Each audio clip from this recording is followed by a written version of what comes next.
بيبدأ المسلسل بشخص بيسوق كرفان في الصحراء وهو لابس ماسك واقي ومعاه مجموعة من الأشخاص في الكرفان، ولكن باين عليهم إنهم مش في وعيهم. وبيخبط الكرفان في صخرة وبينزل منه وبيسمع صوت عربية شرطة، فبيلبس هدوم وبيرجع الكرفان مرة تانية وبياخد مسدس بتاع شخص من اللي معاه في الكرفان وكاميرا. بعدها بيصور نفسه بالكاميرا وبيكشف عن هويته وإن اسمه والتر هارتويل وايت، وبيقول انه موجه الرساله دي لعيلته وخصوصا مراته سكايلر وابنه والتر الصغير، وبيعبر لهم عن حبه ليهم وبيبلغهم انهم هيكتشفوا عنه شويه حاجات في الفتره اللي جايه، وبيأكد لهم انه كل اللي بيعمله لمصلحتهم وبس. وبيسيب بعدها الكاميرا والمحفظه بتاعته على صخره وبيوجه مسدسه ناحيه الطريق اللي جاي منه صوت عربيات الشرطه. بنشوف بعدها والتر وايت وهو في البيت وبيصحى من نومه الفجر وبيلعب رياضه وبيبص على الشهاده اللي متعلقه على الحيطه، وبنكتشف انها تخص حصوله على جائزه نوبل سنه 1985 في العلوم. بنلاقي في المشهد اللي بعده مراته وهي بتحتفل بعيد ميلاده ال50 بتحط قدامه طبق فيه لحمه مرصوصه على شكل 50 وبتقول له انها لحمه نباتي وما فيهاش اي كوليسترول وما فيش فرق بينها وبين اللحمه العاديه، وبتتكلم معاه وبتساله هترجع امتى من الشغل. بيدخل ابنهم والتر وهو ماسك عكازين وبيهني والده بعيد ميلاده، وبعدها بيدخل معاهم في نقاش ان الميه السخنه خلصت وبتطلب منه والدته انه يصحى بدري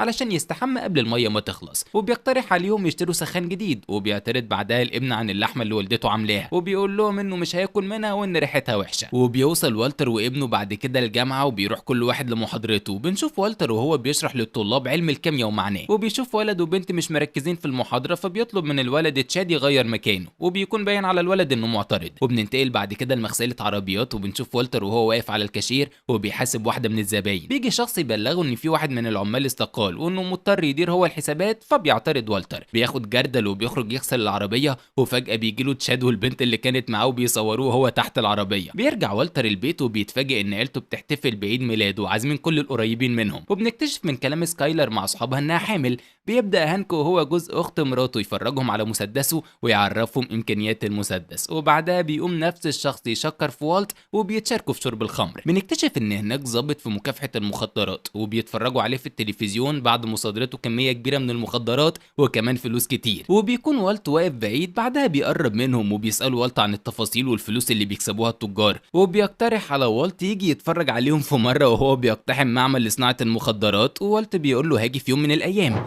بيروح والتر المغسله مره تانية وبيبقى واقف وفجاه بيكح وبيغمى عليه. بتاخده الاسعاف وبيطلب من الاسعاف انهم ينزلوه، بيقول لهم تلاقي عندي فيروس او دور برد. وبيوصل المستشفى بيعمل فحوصات وبيبلغوا الدكتور انه مريض بالسرطان الرئوي وان علاجه ما ينفعش بالجراحه وانه هيحتاج علاج كيماوي، فبيتصدم والتر. بنشوف بعدها والتر وهو في البيت مراته بتتكلم في التليفون مع البنك، والتر بيفتح التلاجة وبتساله لو استخدم الماستر كارد وسحب منها مبلغ الشهر اللي فات، فبيقول لها ايوه. فبتلومه وبتقول له انهم ما بيستخدموش البطاقه دي وبتساله عن يومه، فبيقول لها معرفش. وبعد كده